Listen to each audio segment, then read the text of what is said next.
All right.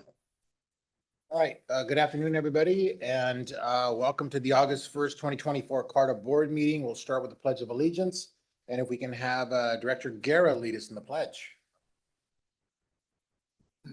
Face flag, salute, pledge. I pledge allegiance to the flag of the United States of America and to the republic for which it stands, one nation, under God, indivisible, with liberty and justice for all. All right, nicely done. Thank you for that. All right, so to start us off, if the clerk would please call the roll. Excellent. Directors, when they call your name, please indicate your presence. Aceves. Here. Chapman. Here. Desmond. Here. Vice Chair Early. Here. Villegas. Here. Ex officio member Click. Here. Deloria. Absent. Guerra. Here. We have a quorum.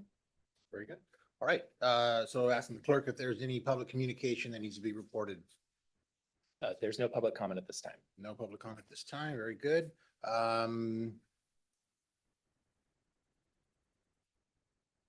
So you've written down here notes from me, but any housekeeping items, clerk, that you want to share or that we need to make sure folks are aware Yes, of? for any member of the public wishing to make a public comment, you will have 3 minutes to speak, and I'll give you a warning at the 1 minute mark. And that concludes the housekeeping. All right, very good. All right, so with that, then we will move into the consent agenda. Any public comment on any, there's only one item on consent, that's approval of the last meeting minutes. So assuming there are no comments for that. There's no public comment. Early moves. All right, early Second. moves with a second by Desmond. All those in favor, please say aye. Aye. Any opposed? Minutes are approved. That then takes us to an action item, which is item 2, update on the Joint Powers Authority formation activities and consideration of stipends for directors. Hi, good afternoon. I'll be taking the item today. Eric Johnson with SACOG. So the item before you today is really 2 things. One is something that should be familiar to you. At our last 2 CARTA meetings, we've given you an update on all of the formation activities, and we've matured as an organization. Happy fiscal new year. So we have a budget that you all adopted, and we really concluded all of the activities that are required for JPA formation. So this is the last time you'll be seeing this kind of report on progress there. The action portion of the item before you today is a minor but important thing, which is really just stipends for meetings. And so as a policy matter of the board, we wanted to bring this to you for some consideration. SACOG pays $100 stipend to members for attending meetings. And I know other jurisdictions and other district boards that you sit on have stipends for meetings. And so the issue is, do you want to pay stipends for sitting on the CARTA board? And if so, what's the pleasure of the amount that should be compensated for attendance of meetings for the voting members of CARTA? All right. And that's your presentation? That's my presentation, but happy to take any questions. All right. Are there any questions, comments, suggestions, ideas, thoughts about lunch? Lunch is good. Lunch is good. Lunch was great, thank you. I have a question, only because you in your other job, you also have SACOG, right? And you're in Yes. committees and whatnot.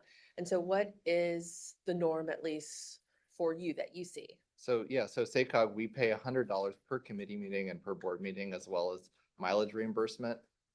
There are some qualifications where certain jurisdictions, they have policies on what members are allowed to accept. But yeah, I think, if you press for a recommendation, I think 100 is standard for what SACOG does, but this is a different entity. But, I would recommend that, you start there in terms of your discussion of what's appropriate for what you're being asked to do at CARTA. That's helpful. Thank you very much.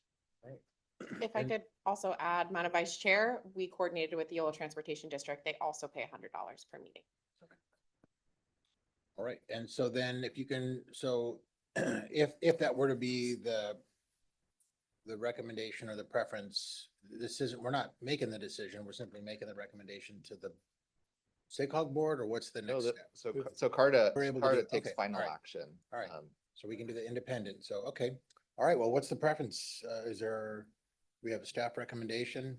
Just one question from my end. I mean, I'm obviously will be voted. I'm totally good with this. I do have to check, me being a public employee, if I can even take this. Just wanted to clarify that. So our intent, and there's some detail in the amendment there that public employees would not be compensated. So very good. if you're here in a day job and non-elected, Perfect. Yeah. Just wanted to confirm that. Yeah. Thank you. I'm good. I remember working for the state. I was like, you can't. Yeah. Yeah. Okay, good. Yeah. Yeah. you can take the lunch though. That's on us. Good. And now, I could just add to that, that's reflected in the JPA agreement too. So Okay. that was part of, when we discussed the JPA with Caltrans Council, that was one of the issues that Good. came up.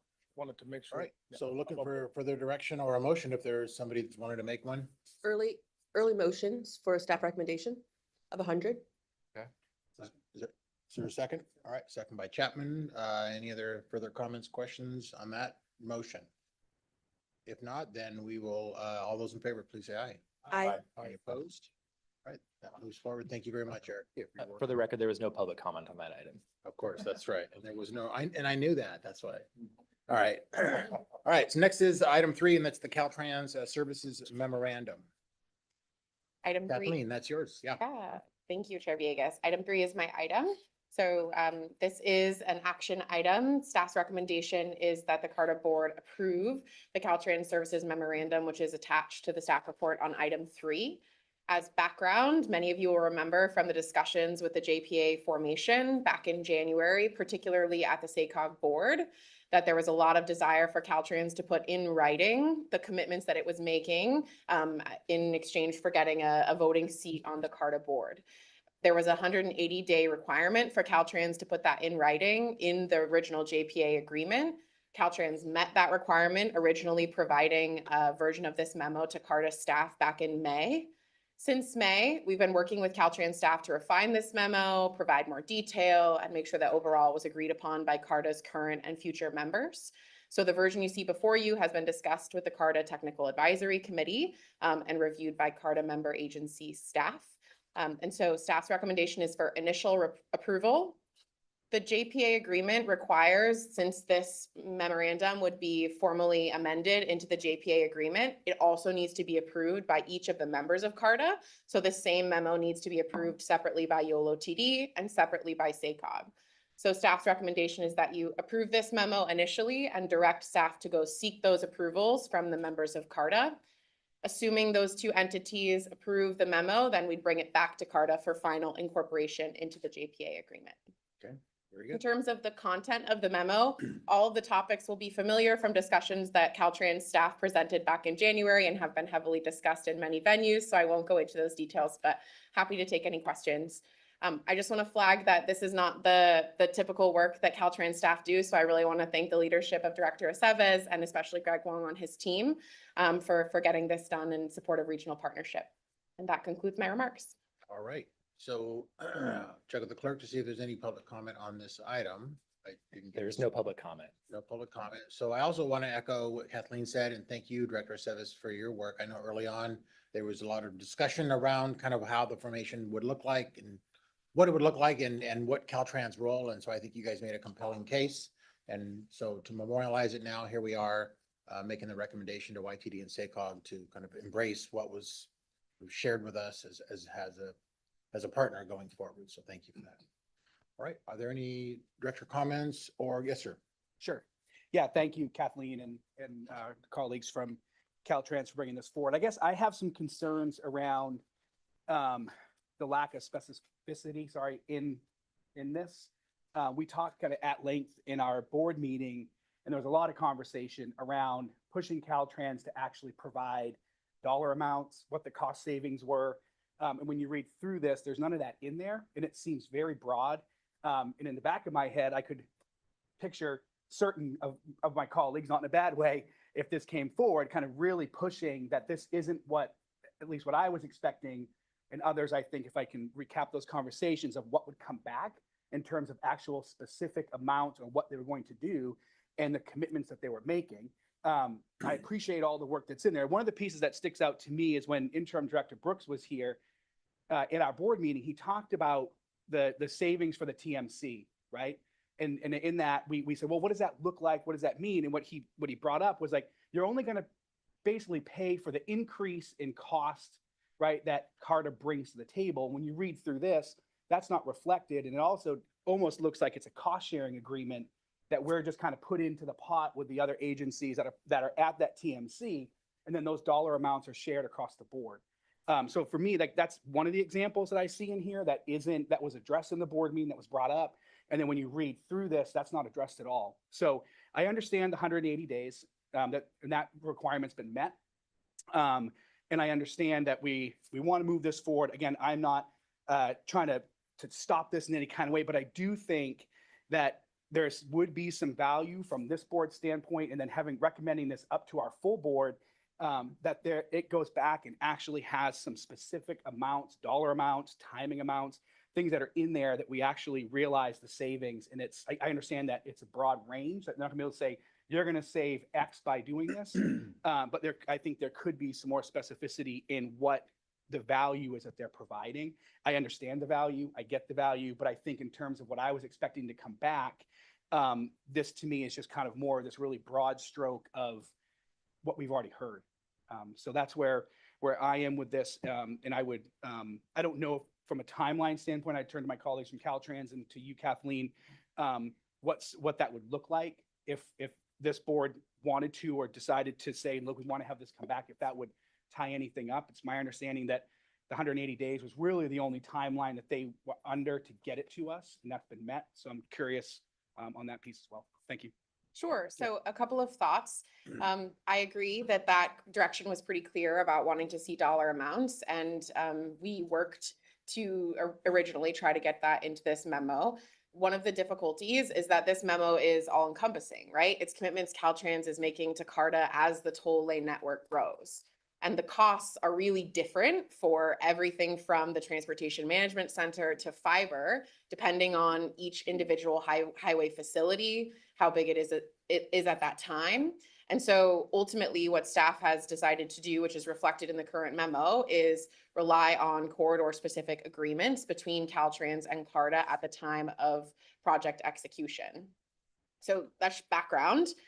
Hearing your points, I think I'm curious to hear from the other CARTA directors, but I'd happy to take that back and work more with the Caltrans team on that issue. And if they have any comments, would be great to have clarity on whether you'd like to see this brought back to CARTA first before going to YOLO TD and SACOG, or if you would like to see staff look to have more cost in the memo, then take it to YOLO TD and SACOG and bring back that final version.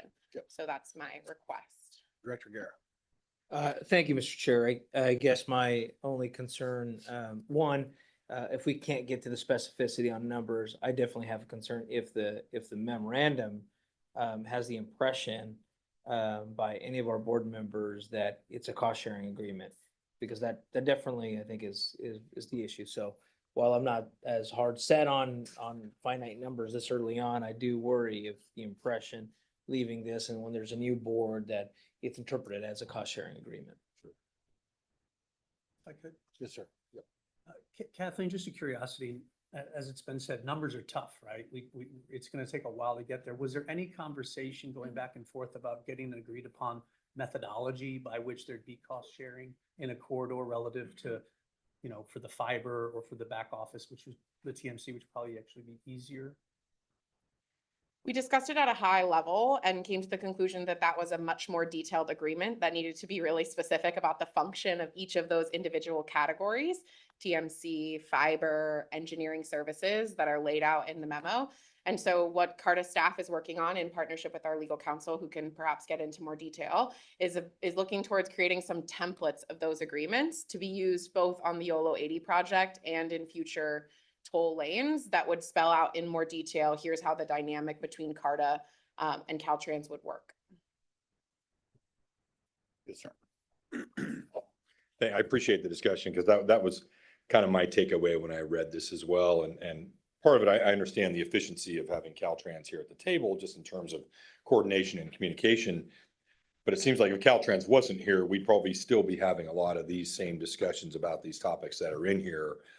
So and maybe Director Savas, maybe hear from you about some of your thoughts about some tangible, more tangible cost benefits.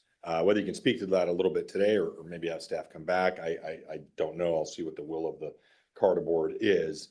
But in particular, as Director Chapman was talking kind of about the TMC, I'm curious, just even on that score, what your vision would be in terms of what the cost would be to CARTA to participate in that TMC, because it certainly you contemplate that in here. So can you maybe address some of these kind of concerns and maybe give me a little more assurance that this really is going to have a tangible difference for us in terms of cost savings?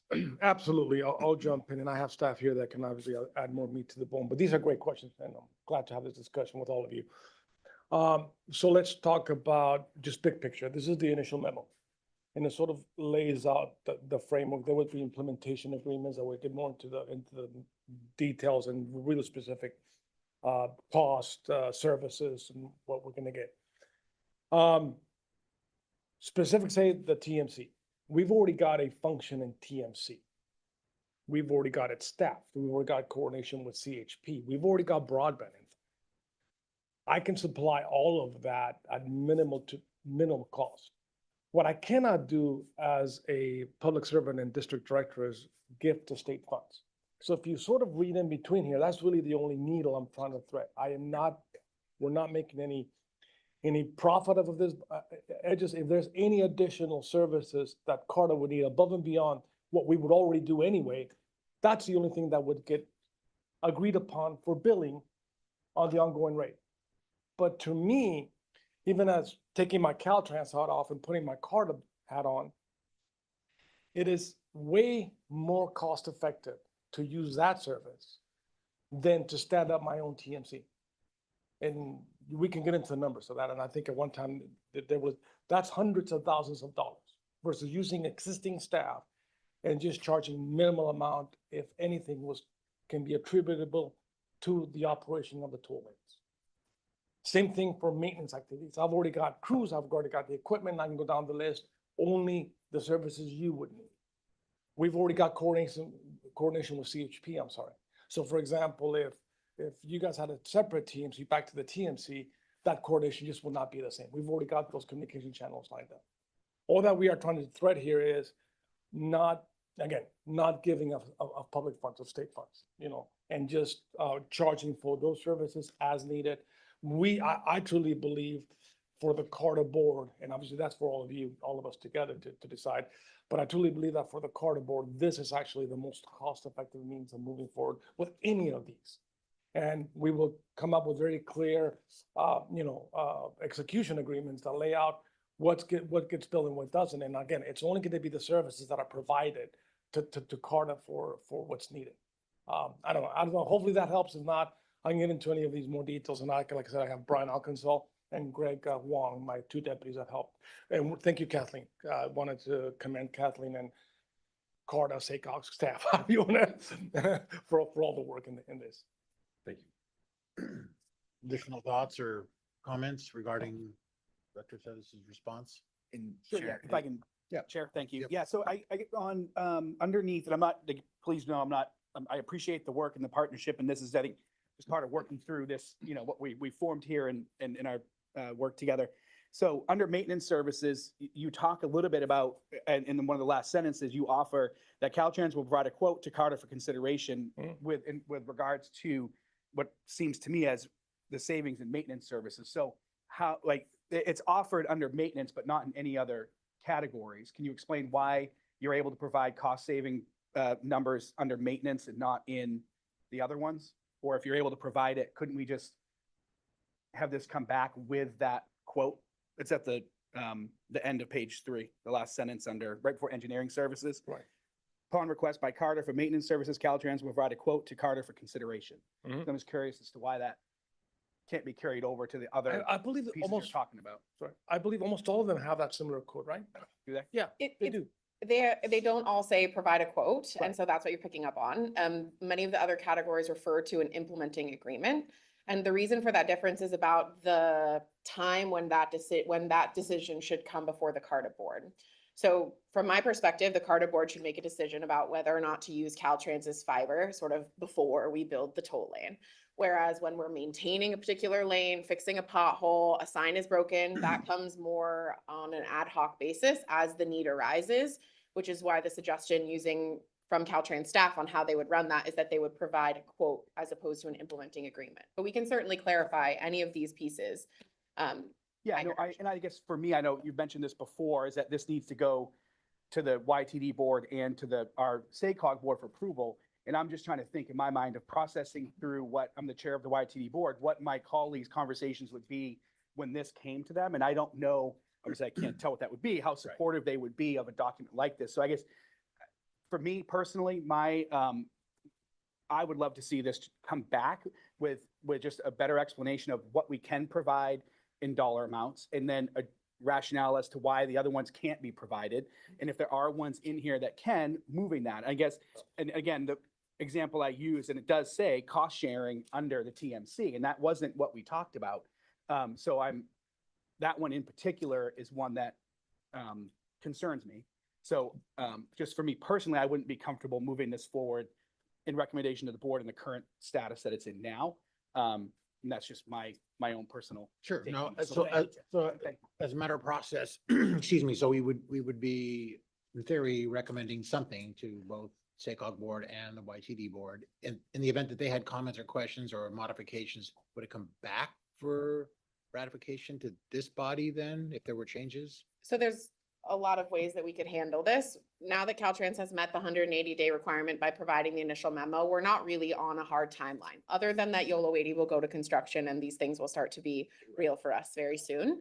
So we could take the direction from CARTA board today and bring it back to the CARTA board meeting first in October for you all to take another look at it, and then go through the process of going to YOLO TD or SACOG. But yes, if we went straight from today to YOLO TD and SACOG and they had any revisions that they would like to see or they didn't approve, that would be the discussion at a future CARTA board meeting. So is your preference then, I'm sorry, go ahead. Well, I was just gonna clarify, what we ended up doing when we approved is we wrote this into the JPA agreement. And we said Caltrans will prepare this memo within 180 days. And then if it's approved by YOLO TD and SACOG, it becomes part of the JPA agreement. So really, the only thing that's hanging out there is if we want to get this memo to be incorporated into the JPA agreement itself. So, having said that, we don't have any time constraints other than just the project moving. So however you guys want to see, whatever feedback you guys have on the memo is something we can continue discussing and bringing back. And there really is no time impacts other than just to be able to lock it in. Yeah. And as far as process, because it's going into the JPA, it's the parties to the JPA that approves it, not technically this board. But our thinking was that it's SACOG and YOLO TD are gonna wanna know what this board thinks about it. And the comments they have, we're gonna wanna bring back to this board so you guys understand what their comments are. So it's really a matter of us trying to work out all the various stakeholders in this agreement and making sure each of them, including all of you, have a say in this, the final form of what this memo is. Yeah, because, yeah, okay. All right. Sure. So, yes, yes. If I could, no opinion of it, but Director Chapman, maybe just to help a little bit relative to why maintenance is a little bit different than the TMC. And I won't speak to the language in the memorandum, but when you're doing maintenance, you're doing that out in the lane and the way, and you would always have a maintenance agreement with Caltrans if they weren't at the table. And when you do maintenance inside of an express lane, you lose revenue because that lane is in revenue service, which is different than a normal general purpose lane. So many times entities like this that don't have a partnership with the district, they are going to enter into that agreement and they are going to pay for what we would sometimes call enhanced or extra maintenance, because you might not want to close that lane as they typically would. So just a point of order as to why maintenance sometimes is a little bit different than stuff that's happening back in a TMC. Other thoughts, ideas? So, recommendations or Dr. Chapman, do you have, I mean, your body, the YTD will get an opportunity to have its say and Sure. make some comments on the item. Right, so just again, so for the process piece, this moves forward, in whatever form this moves forward today, that goes to YTD and to SACOG, right? And then they have suggestions, move forward, put a recommendation forward, that then comes back to this board just for our input on it, and then goes back up to them again for approval. Is that how that works? Yeah, it is. I mean, I think if they were to approve something, that we would really just be reporting back to all of you if they were to approve what was brought up to them. So I don't think we would need to go back and forth twice. Does that make sense? You see what I'm saying? Right, so this would be our last bite at the apple, if you will. As a but CARTA board. correct. If they were to approve it, it would get approved and it would be more of like a Right. report out here. But we, as staff, we're looking for direction from the CARTA board before we don't want to take something to the other two boards and say the CARTA board wasn't comfortable with us or with this, because then we expect it's going to come back here anyway. So I think just from our standpoint as staff, we want something that you guys are comfortable recommending to those other boards before we take it there. Okay, so, and I'll turn to our colleagues at Caltrans. What are your thoughts on the level of specificity that you can get? Like, if we say, if for some reason this board vote says, yes, we want you to take this back and come back with a more detailed, approach to commitments and dollar amounts and savings, what is your response to that? I mean, when you look at it, I mean, you're saying you can't commit state dollars or funds, right? So if we send it back to you, is there some sort of a hurdle that is going to need to be cleared, whether it goes to attorneys and that's a different type of cost or amount of time? Like, how does that play out for you if that direction goes that way? And what level could we then expect Caltrans to come back? What level of specificity would you be able to come back with? We can definitely take it back and we can definitely work on more specificity, can't say the word, more specific items, we'll call it, and cost. But I can tell you that a lot of these things is like back to maintenance. It is even in my own budget. It depends on the incident. So it's really the cost would be per hour, right? Per hour or per incident, how you want to look at it. Engineering services, anybody who has ever done an A&E contract, it's going to be one cost this year for a certain type of project, a cost in the future. And keep in mind, these are optional costs. The board can still say, guess what, Sergio, we love your TMC, but we're going to do our own.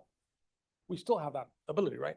I truly believe this is a benefit to the board, but if you guys, if the board as a whole thinks this is not the way to go, we can do that. But back to your question, we can definitely take a stab at getting you reasonable costs within the framework of what we know now.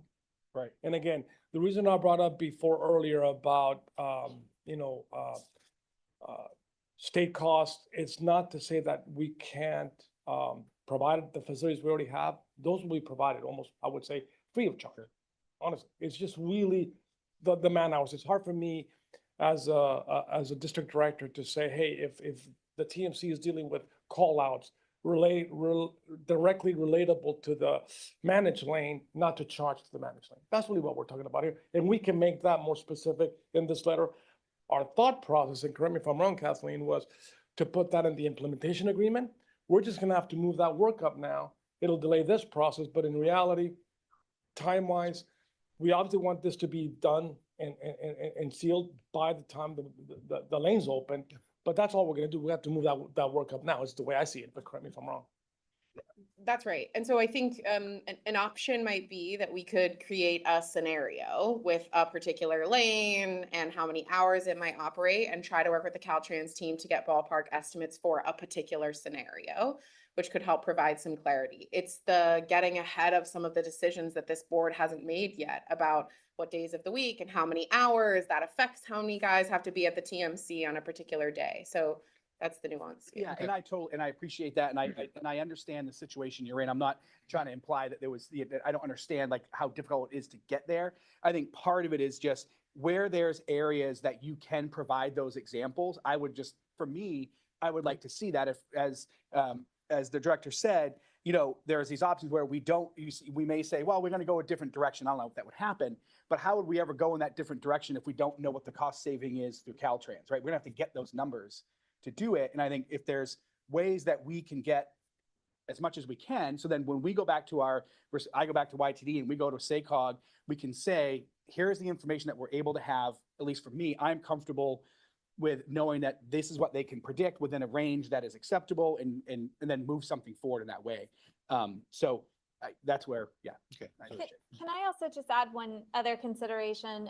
And it's nothing really super big, but we are in the middle of reviewing proposals for the services that we're going to be contracting with. This is another technical resource that could possibly work with Caltrans over the next few months to figure out exactly what we need to dive into and how we can figure out a common ground on how to portray this. I don't know exactly the timing. I think maybe our next meeting is what, October? Yeah. It could be exactly. something that we could Come bring back. back and work on Yeah. early on with the consultants, Okay, for October. Director Des- Thank you. That's helpful, Christina. And I think it seems to me the largest potential for cost savings is just in terms of really efficiency, right? By having Caltrans here. So I don't know how you weave that in, right, and make that quantifiable, but maybe as part of these discussions, you'll do that. Right, I mean, it could be part of a larger conversation that we obviously need to have about how all these things interplay together, so it might be a natural sort of initial part of a task for them. So how about this? So sounds like you're amenable to further clarification. Maybe there's some examples that might tease out some of the concerns that you have in advance of the YTD getting it. We have a little bit of time. We can bring it back in October, I believe. So we've got a little bit of time. I mean, there was a lot of energy forced into this, and this is our first sort of look-see at it. So maybe that would be the best course at this point to alleviate some of the concerns that have been raised, because it's a self-imposed timeline largely. So we've got time. All right, so is that sufficient feedback then, Kathleen, at the moment? Looking at everything. One other thing I'll add is whatever we do with this memorandum, we're gonna have to have implementing agreements with Caltrans anyway for any services that Caltrans is gonna provide. So there's gonna be a layer here where we're gonna be working directly on the specifics of what goes into agreements for any types of those services. So kind of the way I view this document is this is our constitution for what we're discussing with Caltrans. And then we're gonna get into the nitty gritty of it later. So I think we can, I think maybe that's how we can all approach this, is look at this as the constitution that's gonna guide some of that work we're gonna have to do over the next year. So, and that's not to say that we're gonna do what we can to put all the specifics in as the directors are stating. I just want you guys to understand that there's gonna be a level 2 here where we're rolling up our sleeves and negotiating contracts as well. Okay. Any other comments? No? We're good? So you guys have what you need to go forward? All right, so that, And there- for the record, there's no public comment on For the this record, item. there's no public comment. Yes, yes. But there is for the next one. I'm already ahead of you on that. That takes care of item 3. Item 4 is the SACOG Blueprint Managed Lane Network and Tolling Assumptions. And so let's see who, Kathleen, that's yours as well. Yes, it is. So item 4 is an information item, and as the team gets my slides going here, so this really tailors nicely with the conversation that many of you participated in this morning at the SACOG Transportation Committee, and others of you will participate this afternoon at the SACOG Land Use and Natural Resources Committee. But really here to talk a bit about what the SACOG staff have been looking at for managed lanes within the long range plan or the blueprint.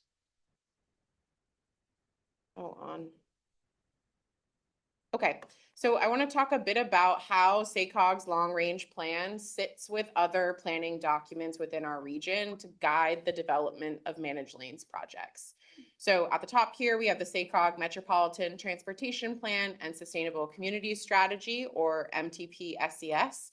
That's also called the 2025 Blueprint this time around.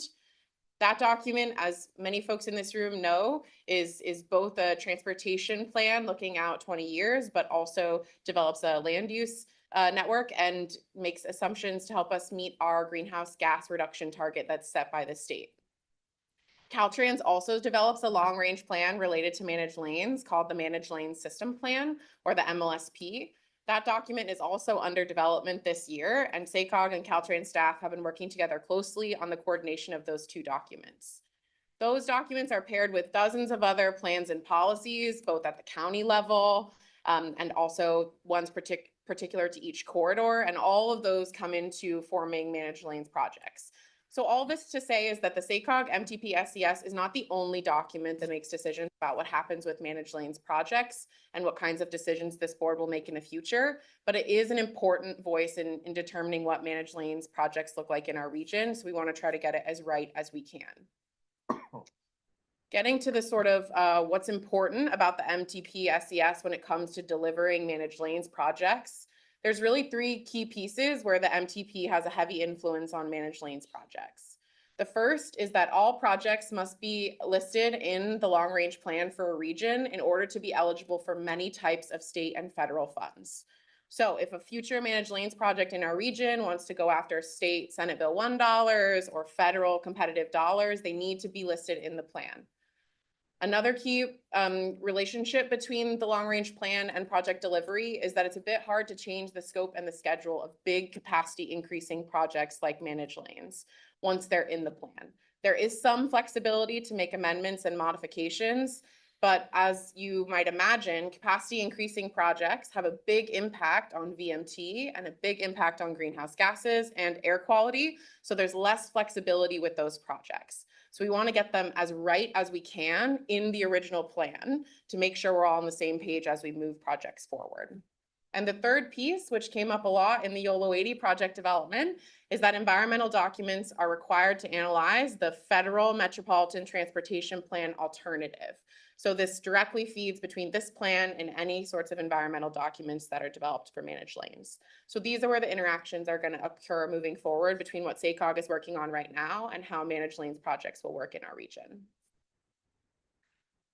So some basics about the Metropolitan Transportation Plan and Sustainable Community Strategy. It's both a land use scenario and a transportation network. Many of you have spent a lot of this year talking about the first half of this equation, and we'll spend the next couple of months really thinking deeply about the second half. Now, I'm not here to present on the full transportation network at SACOG. You'll have that pleasure at the upcoming September SACOG board cycle. But I really want to give the opportunity for us to dive deeply about managed lanes, because the SACOG board will have to think about all types of transportation projects broadly. And so this gives many of you the opportunity to focus in specifically on the managed lanes issue. So thinking a bit about how the transportation network is formed by SACOG. So if we start on the left here, what SACOG staff do is they generally take the previous network that was adopted in the last version of the plan and sponsor requests. Those are project requests that come in from Caltrans, largely on the managed lanes front, and from all of our cities and counties on the local projects. And then SACOG staff have to run it through a filter of both fiscal constraint and greenhouse gas constraint. The 2025 blueprint is required to only list the amount of projects that we can reasonably afford in the next 20 years. And we also have to meet that 19% greenhouse gas target. So there's a lot of thinning and winnowing that has to go on in the transportation network to get us from our dream list on the left and what we can actually reasonably afford and put in the plan on the right. And so as I walk you through what SACOG staff are proposing for the managed lanes network, you'll see that it's not, everything in the world. It's really a focused and prioritized effort that helps us meet the goals of the blueprint plan. I'm going to talk about the managed lanes projects in the frame of timing that's used within the MTP SES. This is a bit of wonk, but I'm going to walk you through these various kind of concentric circles that exist within SACOG's long range plan. So the first is the Metropolitan Transportation Improvement Program. You can think about this as the projects we have going on right now. Stuff that has money, things that we're working on environmental documents for, things that we're designing, and certainly things that we have under construction. So those are our very nearest term, what we're working on right now. The pink box, the 2035 network, is slightly larger. It incorporates everything that's in the MTIP, but it has other projects as well. That's our GHG target deadline, is 2035. So that's one of our more restrictive bubbles within this concentric list of different transportation projects, because that's the place where we have to meet that 19% greenhouse gas target. And if you move to the orange box, the 2050 network, that's our fiscal constraint. So there's more projects that can be within 2050 than can be within the MTIP, is what I'm trying to communicate here. The blueprint also oftentimes lists projects that are beyond what we can afford, and we call those the full transportation network or amendment priority, to recognize consistency with other plans, but also to state that this is something that we see kind of beyond what we can afford in the next 20 years. So if you translate those, as we have a conversation about managed lanes here this morning, you can think of, again, the MTIP as our active projects. What's in our 2035 network should really be our near-term priorities. These are the things that are going to be easier to environmentally clear, easier to get money for, and the stuff we want to work on together in the region moving forward. 2050 network would be our longer-term priorities, but projects that we're probably not going to get too much work started on in the next couple of years. And then that full transportation network is what can be more expansive, because it's beyond the fiscal and the GHG constraint that's in the Metropolitan Plan Sustainable Community Strategy. I'm going to use these same colors as we head to looking at some maps. So this first map, I want to bring you back to 2020, the last time that SACOG adopted a long-range plan and what was in there in terms of a toll network. So on the map on the left side, you see it by lane type. I have 3 different colors that talk about whether it's a single lane, a dual lane, or a reversible lane. And on the right, you have by timing. So these use the same colors as those concentric circles, right? With pink being what we're working on right now, and orange being things that are a little bit farther out. Some reflections I want to note about the 2020 SCS network. You'll notice that there's 2 significant segments of reversible lanes. This was a concept that SACOG staff put in the 2020 MTP SCS, really thinking about how can we be efficient and expand as little as possible while sort of maximizing the throughput and efficiency of our highway network. On the timing side, you'll see almost all of it is pink. That's suggesting that all of these projects we're working on in the next few years. This was pretty ambitious. I think now we have a much better sense of what it takes to build and fund a toll lane project, and we can be a bit more strategic about what we want to include in the near term and what we want to include in the long term. So when we think about comparing the last plan from 2020 and looking at what SACOG staff's goals have been for the 2025 Blueprint Toll Network, really reflecting that the last plan was the first one to include tolling. That's a massive step for our region, and for those who were sitting on the SACOG board at the time, was really like an innovative, state-of-the-art conversation we were having as a region, and we've come a tremendous way. We're sitting at a tolling authority board meeting this morning, just a few short years after adopting that plan. But that first brush at putting tolling in the long-range plan left a lot of open questions on the feasibility of dual lanes, on the feasibility of reversible lanes, who's going to be in charge of this. And there was a lot of need for further investigation on costs and phasing. So as we move to the 2025 toll network, we really want to increase consistency with Caltrans and start to sort out best as we can some of those issues now that we know more about toll lanes. A key focus is going to be on having one network for both the state and the federal versions of the blueprint. That's very detailed. Happy to answer questions if folks have about that. But that will help create clarity on expectations from other state agencies and other partners on what we all see as the vision for managed lanes. Want to have some regional consensus on reversible lane flexibility. This was one of the places where Caltrans and SACOG were the furthest apart last time around on the 2020 MTP-SCS. I mentioned it on the previous slide, but we really want to be strategic about that 2035 project list. We want to use this as an opportunity to say, okay, what are we really focusing on? After we build YOLO 80, what are really our priorities as a region when it comes to toll lanes? And really have much more engagement earlier and often with more details. This presentation is an example of that engagement. We're diving into a lot more detail about managed lanes here in this venue than we often have the opportunity to at the SACOG board. Okay, so now I'm going to compare the last plan, 2020 on the left, and what draft SACOG blueprint scenario on the right. So first we're looking at by lane type. So again, we have single lanes in green, dual lanes in blue, and reversible lanes in yellow. So you'll notice that there are no reversible lanes in the 2025 proposal from SACOG staff.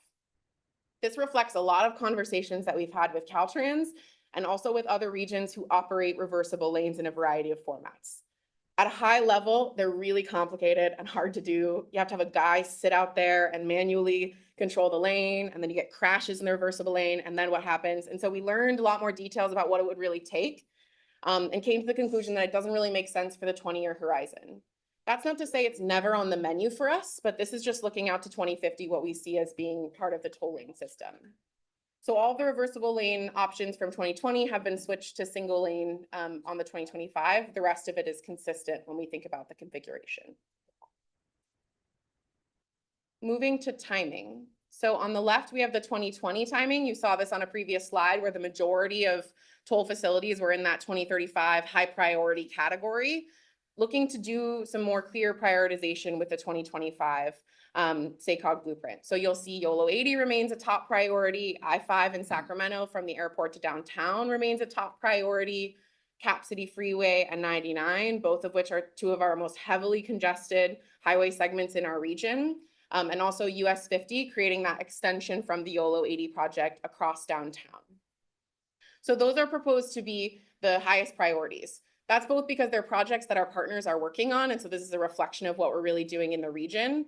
But these projects also demonstrate some of the strongest VMT benefits for the plan and help the overall SACOG plan meet that 19% greenhouse gas target.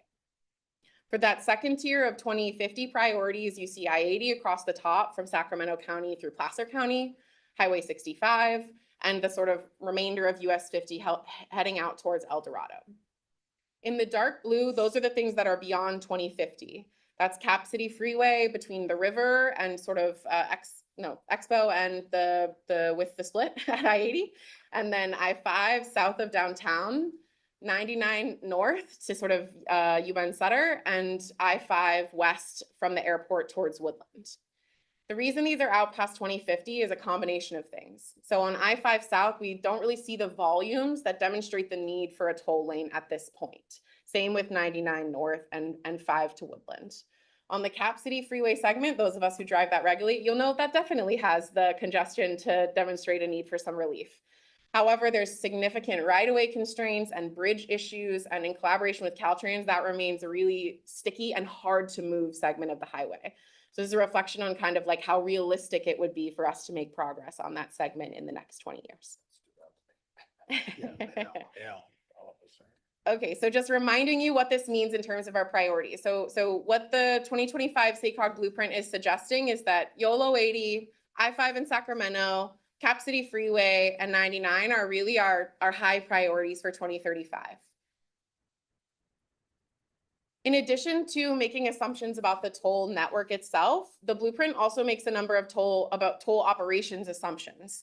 This is part of that traffic demand model that SACOG staff run that help us determine what the benefits of each of the different transportation and land use assumptions within the long range plan are. So the blueprint needs to make an assumption about what type of toll lane all of these are. The options, generally speaking, are Hot 2+, where people with 2 or more ride free, Hot 3+, where people with 3 or more ride free, and express lanes where everybody pays, but sometimes carpoolers get discounts. SACOG staff's recommendation is that the blueprint assume Hot 3+. This is the selected alternative for the YOLO 80 project, and that assumes some regional consistency across the toll network, that we would have the same kind of capacity requirements for future toll lanes. But this is something that we'd look for direction from the CARTA board on if there's some other ideas. Another assumption that the blueprint makes regarding tolling that isn't about where the lanes are is related to how the projects are financed. So SACOG staff recommendation is that the blueprint include assumptions that some of these projects will be bonded or financed in some way. This allows these projects to be considered earlier in the process than if we had to assume that you needed grant funding for, because we don't have as much opportunity for grant funding. That, of course, is a big benefit from a greenhouse gas perspective and from an eligibility perspective for a lot of our projects, but it gets ahead a bit of discussions that haven't happened at this board yet regarding financing future CARTA toll lane projects. The other option would be to assume that all toll lane projects are only going to be funded by grants, but that would mean we'd have to push a lot of them out and would make it harder for projects to move forward. The last type of assumption is related to the use of revenue. So the current 2025 blueprint assumes that all excess toll revenue would maximize greenhouse gas reduction. So it would be invested in things like transit and active transportation to help the plan meet that 19% greenhouse gas target. Going with this recommendation matches what YOLO 80 is doing with a really intensive VMT reduction plan for its excess toll revenue as adopted by the project. It also addresses the fact that the state has really stringent VMT requirements on projects that are likely to continue as toll lane projects move forward in other places. And it helps the overall plan meet that GHG goal, which is important for all of our projects to stay eligible. However, another option would be for the blueprint to assume a more balanced assumption about how revenue is used, where some of it is used for greenhouse gas reduction and others of it might be used for other project types like other types of maintenance or road facilities or expansion of the toll network, for example, all of which are eligible uses for toll revenue, but don't help the plan meet its GHG target. They're also not that realistic about the fact of how strict VMT requirements are for projects, and that most of the projects we're going to see are likely to have similar VMT mitigation plans to what we saw on YOLO 80. So staff recommendation is to go with the maximizing GHG reduction to help the overall plan, understanding that this is just a planning level assumption in the blueprint, and this doesn't prevent this board from making that decision on an individual basis with the adoption of each expenditure plan. So thinking about next steps, I have here both the general timelines for the Caltrans Managed Lane System Plan and the SACOG blueprint, both of which think about and talk about a regional network for managed lanes. So both of us are doing analysis right now and development and heading into sort of finalizing parts of the network towards the end of this year in September and October. Now, I imagine the first question that comes to your mind is, how do these two things compare? What does the SACOG blueprint look like versus what does the Caltrans Managed Lane System Plan look like? So their staff are going to come back to a future CARTA board meeting and present in detail on what's on the Managed Lane System Plan. But in general, both staffs have strived to have the plans as consistent as possible, but there does remain some differences between the plans, largely a reflection of the plan's goals. The Caltrans Managed Lane System Plan is not fiscally constrained or GHG constrained, and Caltrans, as the owner operator of the highway system, is really focused on the operations of the lane. So the blueprint has to take a lot more things into consideration. So we'll need to have a discussion as we understand better what's in the Managed Lane System Plan at future CARTA board meetings on how these two compare and how we take them to move forward to implement projects.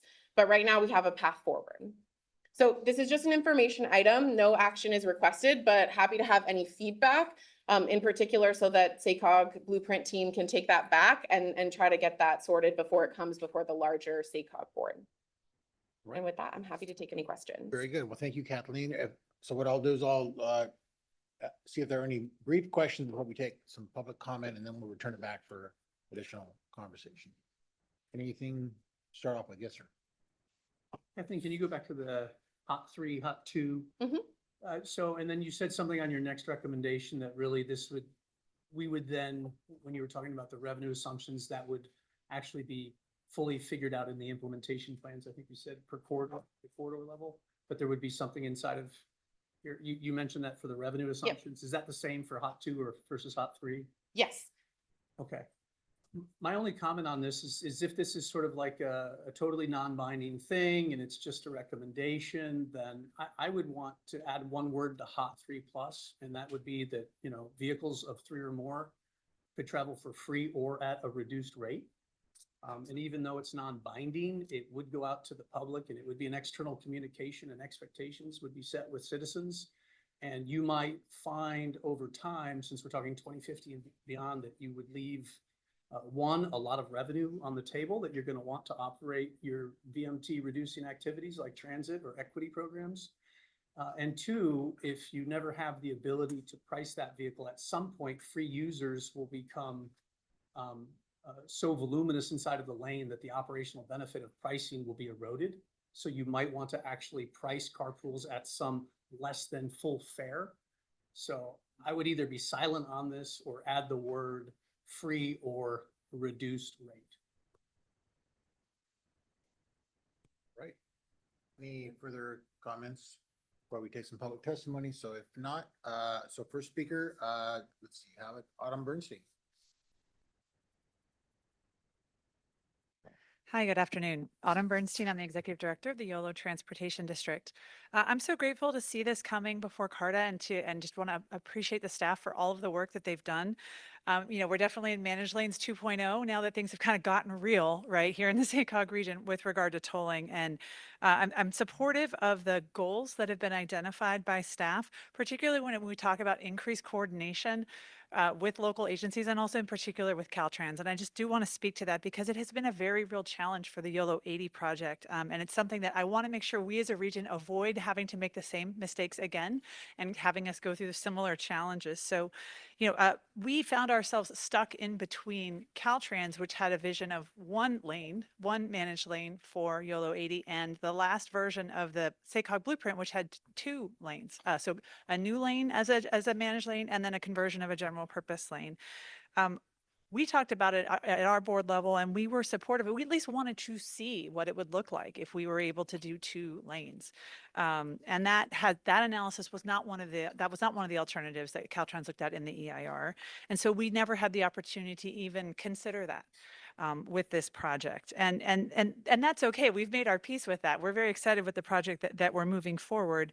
But we do think it really speaks to the challenges that can happen when SACOG's planning efforts and Caltrans planning efforts are not coordinated with one another and not coordinated with the will of local agencies. So I think having this kind of robust, interactive kind of process early on is going to be very important. So I will say going forward, we are, as Sergio and his team know, we're very interested in seeing at some point having Caltrans look at what it would mean to convert a second lane, to convert a general purpose lane. We're not saying we support doing that, but we at least want the analysis to happen so that it is an option for consideration. So I appreciate that Caltrans has made the commitment to do that analysis at a future 1 date. minute remaining. And thank you. And we look forward to seeing that. And I'm so grateful to have this forum now as a place as a region, for us to come together and really have engaged, thoughtful conversations about what our managed lane network needs to look like going forward. Thank you. Good, thank you. Okay, next speaker, Kevin Busey. Welcome. Kevin Busey, Executive Director, SDA. Yeah, I want to talk about alignment. So ensuring that there's really good alignment at the local, regional, and state is very important. As far as there's two planning efforts going on, right? There's the managed lane system plan, there's the blueprint. As much consistency as possible is really important because if there's not consistency, what happens to those projects, right? And I want to talk a little bit about what happened in 2022 when there was a citizens initiative. And then there was a SACOG blueprint and they were different, right? And that created lots of challenges. And I think some of these same projects we're talking about were in there. And so it's really important that there is alignment at the county, regional, and state level to move these projects forward. And if there's not, you're going to have challenges, right? And so, when I'm working with James on a grant and we're all in agreement on what that grant should be, and we get all electeds together to support it, we can be very powerful. But when there's not alignment, it's very problematic. So I would push for alignment as much as possible. The second item I had too is on the SACOG staff recommendations. I believe that's a SACOG staff recommendation, not a CARTA recommendation. I wanted to get that point of clarification, and then specifically on the use of the toll revenues. Obviously, there are some projects that are more VMT impactful than others, but from my standpoint, from discussions I've had, we would definitely want to fund projects, bike and ped projects, which are maybe not the most cost-effective VMT reducing projects, but we would definitely want to fund those types of projects. And I didn't know which bucket those would fit in too, and I would love clarification on that. So with that, appreciate the time to comment. Very good, thank you. Kathleen, did you want to respond to the public comments, or is there anything you wanted to add relative to the? Sure, I'll start with the Executive Director Busey's questions. So on the first piece, yes, these are SACOG staff recommendations. That's because the item before you is an information item for discussion today at the CARTA board. Ultimately, this is sort of a preview of what SACOG staff are intending to recommend to their own board at future meetings. So you have a sense of where SACOG staff sit on this issue. It will ultimately be up to the decision of the SACOG board on what assumptions they want to have regarding the transportation network within their plan. So wanted to open that up, pull back the curtain so you all can have that clarification. On the question regarding the use of toll revenue, I'll take that comment back to the team on wanting to keep that open. The goal, right, is just that using the revenue assumptions option of maximizing GHG reduction just helps the overall blueprint. It does not prevent CARTA from adopting an expenditure plan that has other types of projects in it in the future. It just lays out an outlook that helps support that last 1% that SACOG and its board are working on. Question. So with respect to the alignment question, understanding the blueprint MTPSCS exercise every 4 years, we can obviously adjust things. What's the term of the MLSP? How often is that updated? Maybe I missed. Great question. No, it's a great question. I know that we plan to have that updated by the end of this calendar year at the latest. So that'll be completed. We are working closely with SACOG staff on that for the same reason. We need to be closely aligned. How often? That's a great question. Every 4 years? Okay, every 4 years. Thank you, Brian. Yeah. So yes, sir. Thank you, Chair. I think more some comments here. One, I thank our good friends in YOLO for the comments about general purpose lane conversions and making sure that Caltrans looks at those. I mean, I think, the reality is land is limited and as we've seen on the 80 side, it's not that it's not an option. It's just it is what it is. I mean, there should be a color for it is what it is because there is nowhere to go. So, and I think that we're going to be facing that in general. So looking at general purpose lanes and versus having one lane, as a hot lane, I think all our projects need to be looking at how do we convert general purpose lanes to maximize that. And I agree with my friends over at Placer County as well, that I think early on signaling to the public that a reduced rate versus an expectation that HO3 will always be free, because at some point we'll meet that capacity. As our region grows, we're going to meet that capacity. So that's I think an important factor as we start now making sure that communication is consistent to the public. And on the use of revenue expenditures, I mean, again, I want to make, start early on in setting expectations, because, toll facilities aren't money makers. Most of this is more than likely going to go in maintaining and keeping it safe and keeping it moving forward. So if there is any revenue adjustments are available, it should go exclusively to greenhouse gas reductions. For those that sit on our local air districts, we already know that the federal government is ratcheting down on the PM numbers, which means all of us are going to be facing harder attainment numbers. And if we unfortunately continue to have these fires that we're seeing, that's going to continue to affect us as well. So I think just on making sure that we're hitting from the start on moving forward on our verbiage, anything we can do to focus our funding on reducing those both the ozone and PMs is important on that. I mean, those I think are my primary comments moving forward as well. So thank you, Mr. Chair. Thank you. Anybody else? Any other thoughts or comments? Yes, sir. Yeah, I just wanted to address a few things. One, and back to your comments, Autumn, thank you for those. Yeah, we have, just to be clear, we've absolutely made a commitment to study, an additional conversion for the YOLO 80 managed lanes projects. I also want to mention that obviously this is an important plan. We're working with, again, aligning MLSP with this as close as we can. We are, though, just to be very transparent, looking at the operational side of things. Obviously, GHG reduction is very important. We all recognize that. How we get there, whether it's dual toll lanes or single toll lanes through either conversions or additions, that is more of a project level analysis, but we're definitely gonna study that in accordance to these plans. So that will definitely be studied. But how we get there are going to have to be project level analysis, because that requires a robust public involvement. It requires being very transparent with potential what the operational impacts are to converting versus adding, or doing maybe a little bit of both. I don't know, and I can't sit here and answer what's going to work in one location versus another. Or as anybody who's driven our freeway system obviously knows, is lanes. You can go from 4 or 5 lane in one direction to 1 or 2 lanes. So it's a very different scenario when you're talking about conversions, how that looks for a given segment of the freeway system. So we just have to look at that operational analysis, because the last thing we want to do is, we have a great, we have a conversion and the conversion is working great, but the rest of the remaining lanes are causing backup to the next interchange and beyond.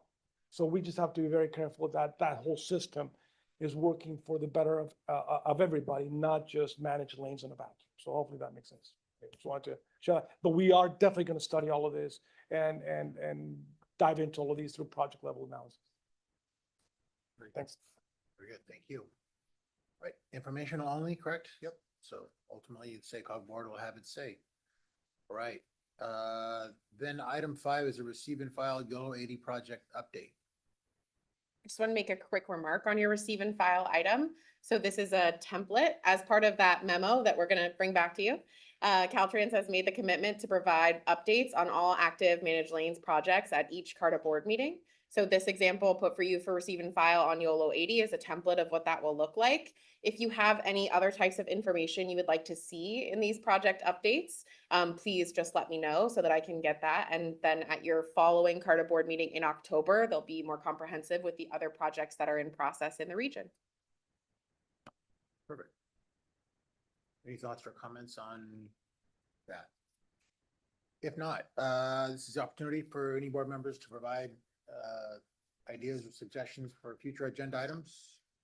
Just one chair, and it gets back to this idea of the conversion of general purpose lanes, right? Because that's pretty much not legal in federal law right now with some piloted examples, but that's not to say that it shouldn't be considered. And we know, the Bay Area is looking at interstate tolling as other DOTs across the US.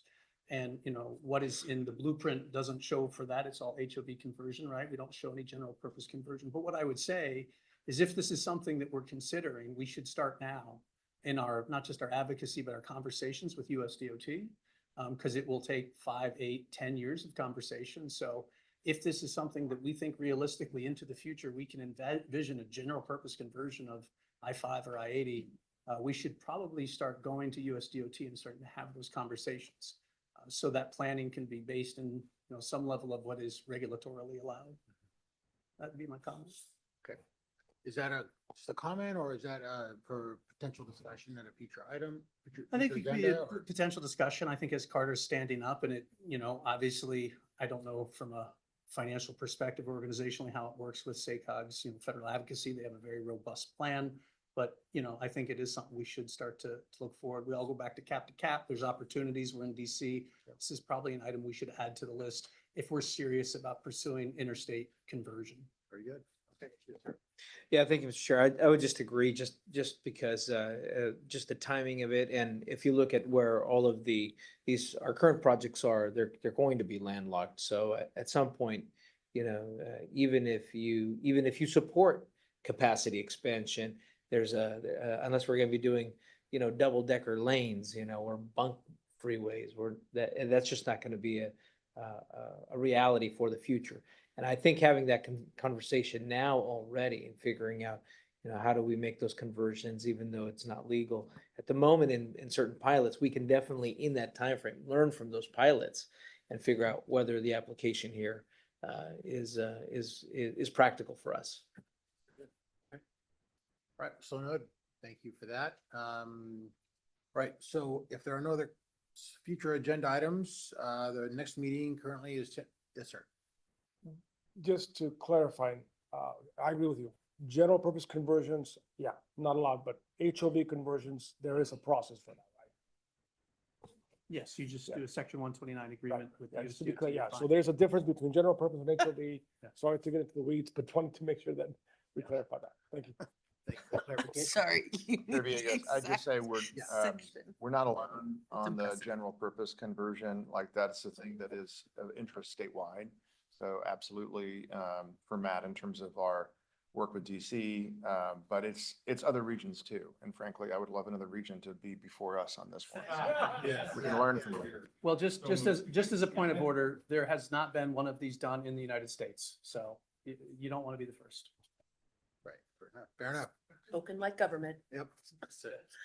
All right, so with that, if there are no other future agenda items, further discussion, currently we're scheduled to meet again October 17th.